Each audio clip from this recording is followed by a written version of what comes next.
మాత్రం వేసుకోవద్దు. ఆయిల్స్ అన్నీ కూడా బయటికి సెపరేట్ అవ్వాలన్నమాట. అప్పుడే అది టేస్టీగా ఉంటుంది. ఒక 2 స్పూన్స్ నిమ్మరసం వేసుకున్నాను. ఇప్పుడు చిటికెడు షుగర్ యాడ్ చేస్తున్నానండి. దీనివల్ల ఏమవుతుందంటే చాలా కమ్మగా ఉంటుంది. ఫ్లేవర్స్ అన్నీ కూడా చక్కగా బ్యాలెన్స్ అవుతాయి.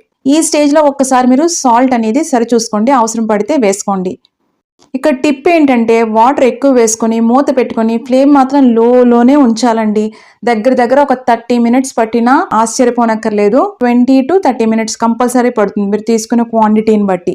ఆయిల్ అంతా సెపరేట్ అయ్యే వరకు కుక్ చేసుకోవాలి. మీరు ప్యారల్గా చేసేసుకున్నారనుకోండి మీకు పెద్దగా కష్టం అనిపించదు. ఆఖరిన కసూరి మేతి డ్రై రోస్ట్ చేసుకొని వేసుకుంటున్నాను. దీంట్లో పెద్దగా కాంప్లెక్స్ ప్రాసెస్ ఏమి ఉండదండి. కాకపోతే వాటర్ ఎక్కువ వేసుకొని ఆయిల్ అంతా కూడా బయటికి ఎక్స్ట్రాక్ట్ అయ్యే వరకు, అంటే ఎండు కొబ్బరి ఈ నట్స్లో వేసిన ఆయిల్స్ అన్నీ బయటికి రావాలి. అప్పుడే పర్ఫెక్ట్ గ్రేవీ బేస్ రెడీ అవుతుంది. బిర్యానీ గ్రేవీ అనేది పర్ఫెక్ట్గా మనకు రెడీ అయిపోయింది.